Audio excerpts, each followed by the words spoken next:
There's been a lot of very negative coverage of diversity, equity, and inclusion lately. Some of you may know that, as I've mentioned once or twice, I recently put together a movie on the topic, Am I Racist?, streaming on Daily Wire right now. I've also done a lot of shows about DEI. In fact, we talked about it just yesterday, and for good reason. As we speak, a DEI candidate is on the ballot for president of the United States. We're on the cusp of either doubling down on this disastrous ideology or possibly eradicating it entirely. I mean, that's the choice. But all that being said, I'd be lying if I said that deep down, I don't have a soft spot for certain DEI policies that the Biden-Harris administration has implemented. You see, as a certified DEI expert myself, I'm trained to recognize that not all DEI programs are equal.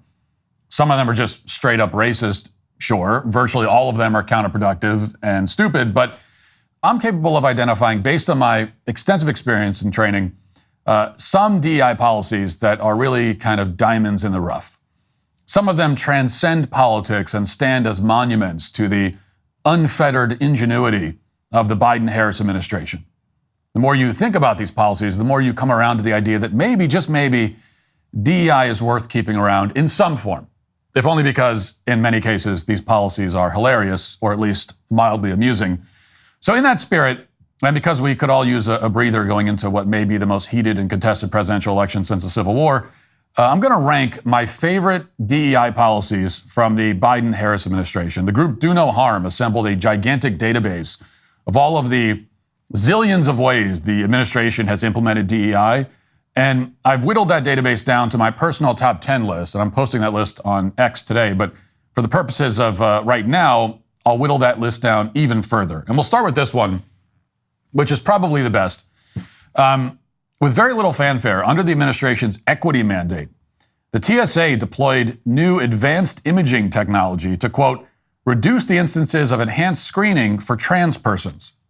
According to the TSA, this update eliminated the need for TSA officers to determine a passenger's gender prior to advanced imaging screening. Now, this is a program that taxpayers spent millions of dollars to implement, but how does it work exactly? I mean, how precisely is imaging technology resulting in less false flags for self-identified trans people? Well, here's one news report that I found on this topic, and we'll see if they can shed some light on the situation. U.S. airport security will become more gender neutral under new government procedures, the Department of Homeland Security announced today. Passports marked with an X for gender will be available in April. The X gender designation will also be available in the TSA PreCheck security program. TSA officers will also receive new instructions on screening, along with new technology with the intent of making security procedures less invasive.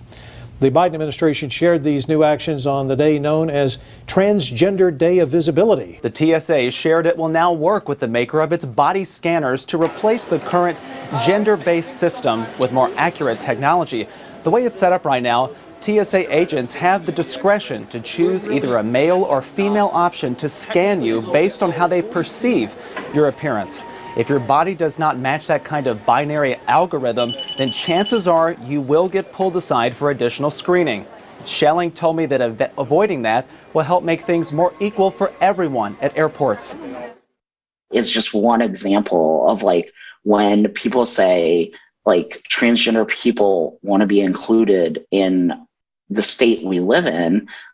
This is just like, you know, in the world we live in, the country that we live in, this is like what it comes down to. We just want to be able to exist, live our lives, just the same as anybody else. Yeah, they just want to be treated the same as everybody else, which is why they need all these updates and new policies and special considerations so that they can be treated just like everybody else. They need to be treated different from everybody else so that they can be treated the same as everybody else. You see how that works?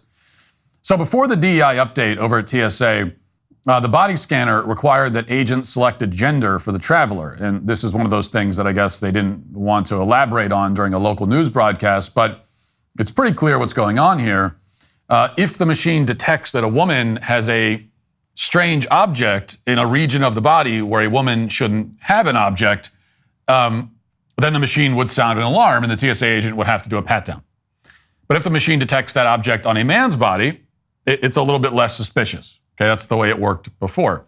Now, anybody with a child's understanding of biology can figure out that this, makes a lot of sense. Not exactly a foolproof system, but it does make it a little harder for women to smuggle contraband through a body scanner. Well, the TSA under the Biden-Harris administration has made the technology more accurate, supposedly. How do they do that? Well, according to the TSA, last summer they introduced a gender-neutral algorithm to the body scanners. In other words, presumably they've stopped looking for mismatches between someone's gender and any objects that may be attached to their bodies in strange places. And as a result, they say that the number of false positives has gone down by 50%.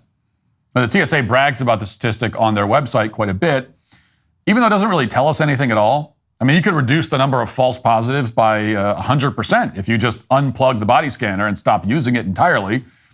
The more useful statistic, if we're being frank here, would be knowing whether anyone was able to sneak a weapon through the body scanner because the machine thought it was male genitalia instead of, say, a gun or a knife.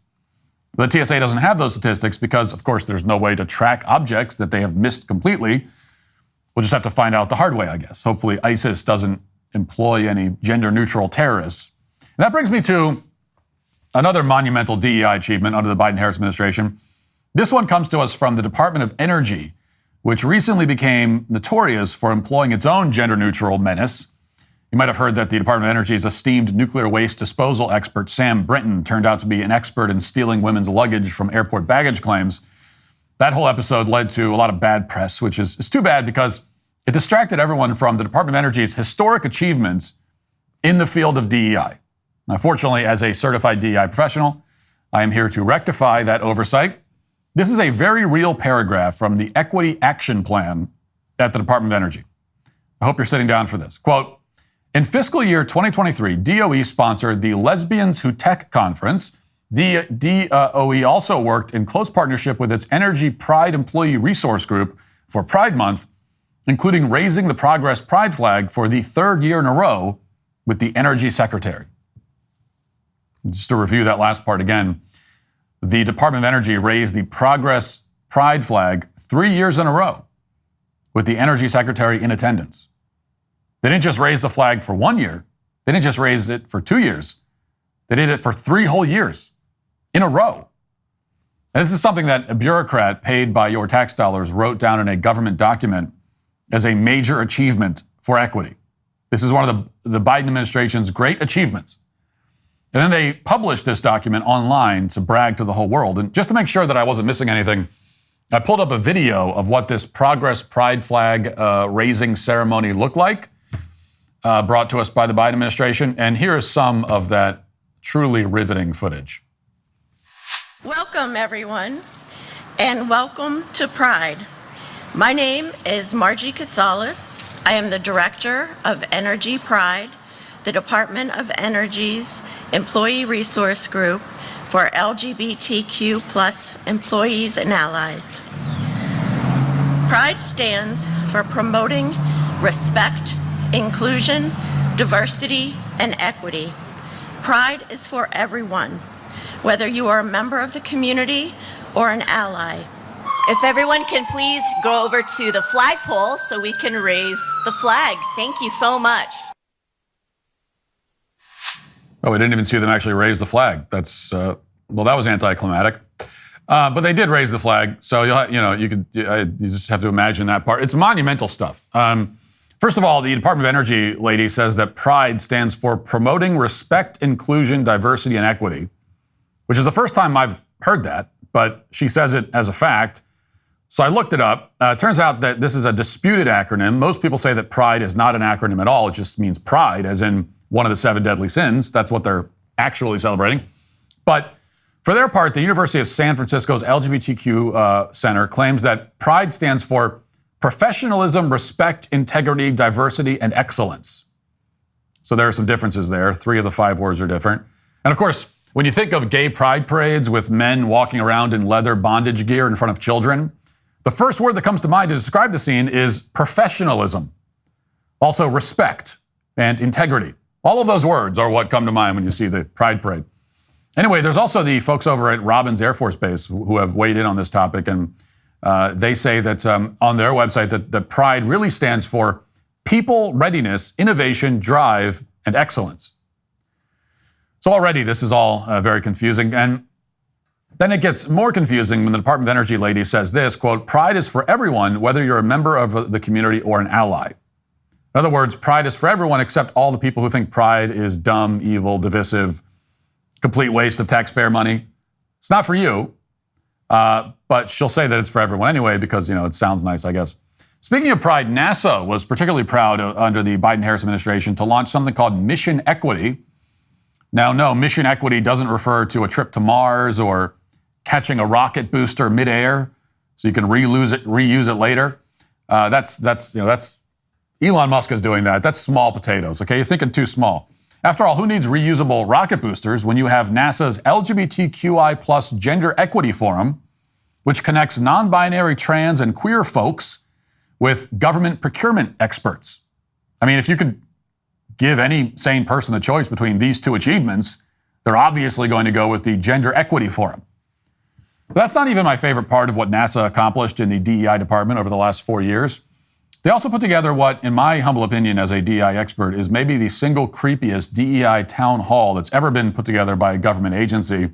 One after another, the entire agency, including the director, delivered some mindless lines about Joe Biden's executive order on equity, how important it is, and then they announced the launch of Mission Equity. Watch.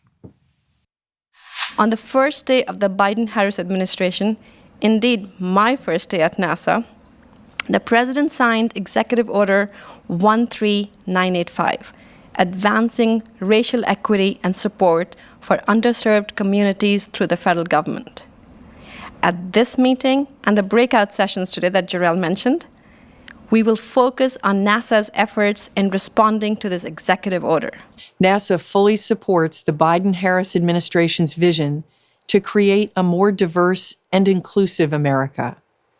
President Biden's Executive Order 13985, advancing racial equity and support for underserved communities through the federal government, challenges agencies to overcome the visible and invisible systemic barriers that hinder equitable, inclusive access by individuals or communities to government programs, resources, and opportunities.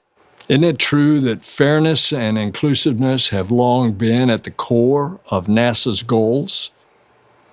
So, following President Biden's executive order on supporting underserved communities, we got right to work. Thank each of you for taking the opportunity to walk this equity journey with NASA. As stated earlier, NASA launched its newest mission, Mission Equity, in the spring of 2021, where we were tasked to advance racial equity, support underserved communities through NASA. Isn't it true that fairness and inclusiveness have long been the goal of NASA? No, it's not true. That's not true. That is not why they went to the moon. Nobody ever said anything. If you go back to the moon landing, the Apollo program, I don't think anyone ever said anything about fairness the entire time. The word never came up. Or inclusiveness. Now, this would be a creepy and depressing town hall if it was, say, the local teachers union doing it, but this is NASA we're talking about here, which makes it even harder to watch. NASA used to do great things like land a man on the moon, and they did all those great things without DEI. And now they're all pretending that DEI was somehow the key to their success all along. Meanwhile, as NASA holds meetings like this, where they all act like lobotomized DEI activists, SpaceX is actually accomplishing the things that NASA used to accomplish. There are a bunch of other examples of this rot that do no harm has collected. The Forest Service spent $1 billion on environmental justice. That's $1 billion with a B. The NEA spent more than $6 million to make the art world more equitable, because as we all know, the art world is a haven for those dreaded MAGA Republicans. The Department of Commerce allocated $70 million exclusively for women-owned small businesses, which is why a lot of men now list their wives as the owner of their companies. Really big improvement, I guess, where we've incentivized fraud at a massive scale. Meanwhile, over at the CIA, they took a break from, overthrowing foreign governments so that they could sponsor robotics camps for middle school students from underserved communities. And the Federal Motor Carrier Safety Administration, which regulates commercial vehicles, held the first ever meeting of the Women of Trucking Advisory Board. Makes a lot of sense because, if there's one thing we desperately need as a country, it's more women spending weeks away from their families while they drive 30-ton trucks all over the country. And of course, cataloging all of the DEI programs that the Biden-Harris administration has implemented is nearly impossible. There's just too many of them. But having looked at the database from Do No Harm, those are just some of my favorites. They are the DEI achievements that reveal how backwards and incompetent our government has become over the last 4 years.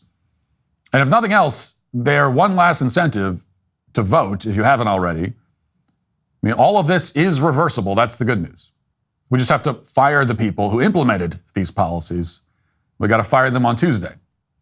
And then after we're done laughing at these imbeciles, we can tell the next crop of government employees to get back to work. If you'd like to see what else I have to say, you can access my full show by going to dailywire.com or by going to the Matt Walsh Show Twitter page. Hope to see you there. Godspeed.